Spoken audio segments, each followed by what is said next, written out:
Zelda has a lot going for it. Hopefully you didn't need to wait for me to tell you that to have that realization. It has well thought out puzzles, fleshed out worlds, and interesting characters. But that doesn't mean it's infallible. There are plenty of things that really don't mesh well with the world it's created, and there are plenty of videos and conversations that have already been had about the bad. But there's a different kind of disappointment I'd like to talk about today. There are a fair amount of things that are underutilized, and because of that feel pointless. But that isn't what I'm talking about here. I'm talking about the things that are enjoyable, but because they're so short-lived, leave you with a feeling of, wait, no, what? And I'll be covering only a few examples, but there are certainly more, some that I probably just didn't think of. The rocks items. So Link can jump in Adventure of Link and Breath of the Wild, and can jump off ledges in most other 3D Zelda games.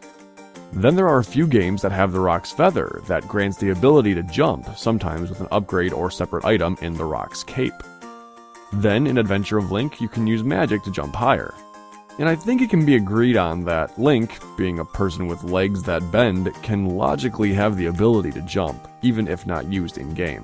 But if they incorporated Rock's Feather in more games, it could lead to some interesting methods of travel or fighting.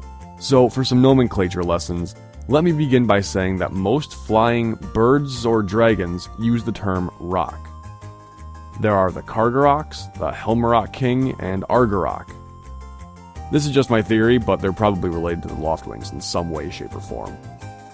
Now, there are no rock items in any timelines within an existing rock enemy. The child timeline has the dragon-esque rocks, and the adult timeline has the bird-esque rocks.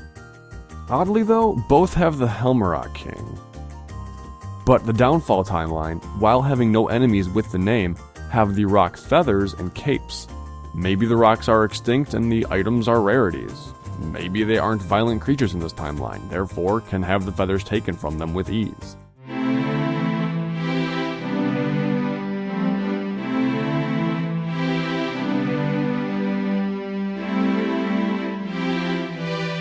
Regardless, starting off easy with Breath of the Wild, think of Rock's Feather being a usable weapon and Rock's Cape being an equipable top. You could jump higher and climb using less stamina.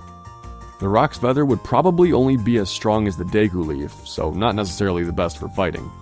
With higher jumps, in Breath of the Wild or any 3D Zelda game, you could get aerial combos, strong jump slashes, bringing back downward stabs, etc. It'd just be a cool way to change things up. Death Sword in Twilight Princess. The entire character of Death Sword has me wanting so much more. Dude has a look that combines Baphomet with the goats you heard in the game, but in like an actual creepy way. Upon entering the room and seeing the sword tied down and sealed with Omamori suggests a great and evil power. So naturally, you break the seal. I mean, how could that end badly? You see the sword come to life, and switching to a wolf reveals the spirit itself. You bring it to the visible world, you fight it, and... well, that's it. The battle isn't mind-blowing or even particularly long, it's just a mini-boss. This character isn't hinted at beforehand and never even thought about after. And that's a bummer. The implication of this character is pretty interesting, or at least it is with my imagination. The name is just Death Sword, so is it talking about the weapon itself? Is the ghost just the first nearby spirit to grab it once it was free? Or is Death Sword also the name of the ghost? Why is this sealed away? Who sealed it away? This thing kinda looks like Ganondorf's sword. Is it? Okay, I don't really care much for Star-Lord. I don't hate him, but it's pretty clear his role was to exclusively use the spinner. And it almost feels that way in-universe.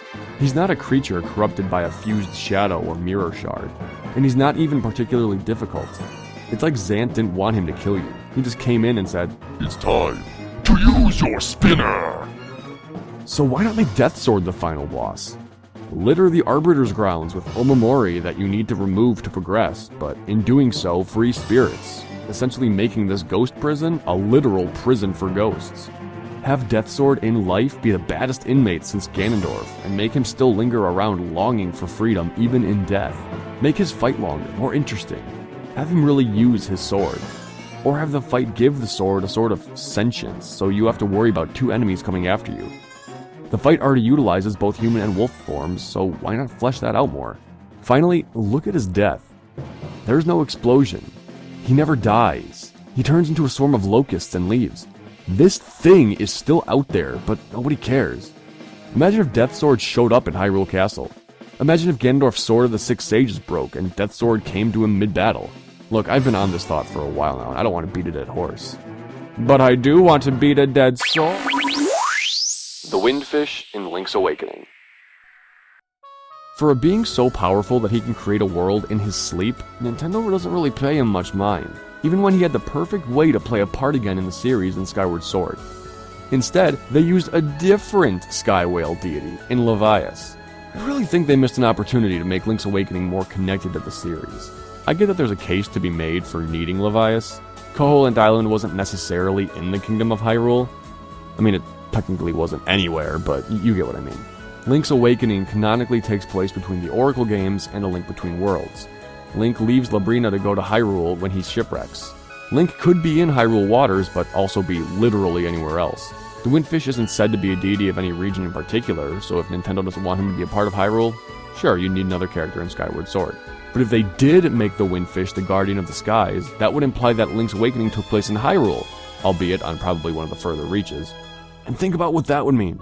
The Windfish would be one of the movers and shakers that founded Hyrule. He'd be an integral part of the entire franchise, which would make saving him in Link's Awakening all the more satisfying, especially because it'd be someone the audience already knows, but the in-game Link would have no idea of. The Windfish also controls the wind, if you couldn't guess, which would also be a good way of explaining the Thunderhead in Skyward Sword. The characters talk about how the Thunderhead suddenly appeared. If the Windfish is the controller of wind and gets taken over by Bylosite, it makes sense that he'd start using his wind power to make a corrupt layer of clouds and make tornadoes appear in the sky. And when the statues send Link back into the sky, hey, that could just be the Windfish's magic. Plus, you could have him hum the Ballad of the Windfish as he flies around or something, I don't know. And that'd just be incorporating him in already established games. Think about what he could do in the future. He could train Link in Dream Worlds, or justify any sky interaction. I know that he's never said to be a deity of any kind, but by just switching out Levias, they could make a forgotten character a key player again. The Sheikah. Okay, I actually hesitated to put them on this list at all. The whole point of their people is secrecy. The idea of not knowing about them is what they're all about, but there's so much we get teased with. They're the guardians of the royal family as chosen by Hylia. They're masters of fighting and technology to the point of being feared. The Yiga clan is a group of Ganon-serving Sheikah breakaways. The fact that they all have red eyes, they have their own language and means of communicating, the constant presence of the eye, even with no Sheikah in-game. Yeah, maybe knowing the story to some of these things would take away the fun of them, but that doesn't stop me from always wanting more. I don't honestly have much to say about this. I guess I just want to voice my affinity for these guys. You could even argue that they aren't underutilized, as Nintendo used them just enough to keep me equally satisfied and wanting more. Like, that was good, but can I have more? A lack of a connected universe. And I mean connected in the most physical sense of the word. There are many places that are around Hyrule that get visited once, and that's it. Holodrum, Labrina, Hytopia, New Hyrule, the world of the Ocean King. Each of these places exists at a certain timeline, so use them to expand their timelines. Holodrum, Labrina, and Hytopia all take place in the Downfall timeline. A Link to the Past happens, Link leaves for other countries. But we never hear about them again. The Oracles would appear again in Minish Cap, but that takes place before these games. That means the Oracles know that Hyrule is a place, but left and never go back. Can you imagine a game with the return of the Oracles? Throw it in after Link comes back to Hyrule after Link's Awakening. I mean, there's a gap in the timeline that could easily be filled. Then Hytopia in Triforce Heroes, after A Link Between Worlds, is said to be directly north of Hyrule. There's no body of water up there, so you can literally walk to Hytopia. Let's go visit those fashionistas again! Or have them come pay a visit to Hyrule. Then for the adult timeline. The world of the Ocean King and New Hyrule are both visited because Link and Zelda left Hyrule after Wind Waker. They traveled through the world of the Ocean King and Phantom Hourglass, and then settled and founded New Hyrule, leading the Spirit Tracks. And do you know the backstory to Spirit Tracks? Link and Zelda settle, people come in becoming the new Hyruleans, then Malladus shows up and starts being a jerk. The spirits of the land come to help, but can't defeat him, only sealing Malladus in the land using the train tracks as chains. Make a game about that war! Show people migrating off their islands and coming to New Hyrule. They don't even have to be from the Great Sea that was once Hyrule, make other regions. Or, to heck, Holodrum, Labrina, and Hytopia have mountains that could have become islands after the Flood too. Have them come over.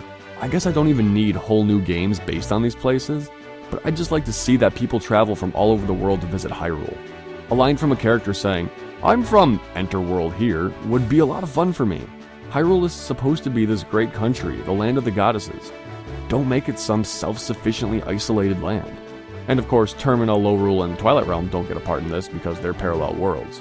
I mean, if they did show up again, that'd certainly be an interesting turn of events, Okay, I want to end this video by lauding some of the things that were brought back to get used more. The masks in Ocarina of Time getting a bigger role for Majora's Mask. The photography in Majora's Mask being used more in Wind Waker and Breath of the Wild. Clothing being used in the original Zelda and being used to a greater extent in a bunch of games, culminating in Triforce Heroes and Breath of the Wild. The rods, the wands, and canes as sources of magic, it's all great. I'm sure there are more things, but these are just some of the big ones, and I'm not saying these are end-all genius ideas that could skyrocket a game's popularity. Just some things I think about as I play the series. Wow, so we're halfway through 2019, and I uploaded twice last year? And to respond to this dude, no, I didn't quit. I really just, make a video when there's something I want to talk about, and it's really it. But hey, I appreciate the support, so thanks. And everybody who subscribes or comments, well, you guys are pretty okay. Keep on being yourselves. I know I'm not all that chatty in the comments, but I do still like seeing each one, so thank you.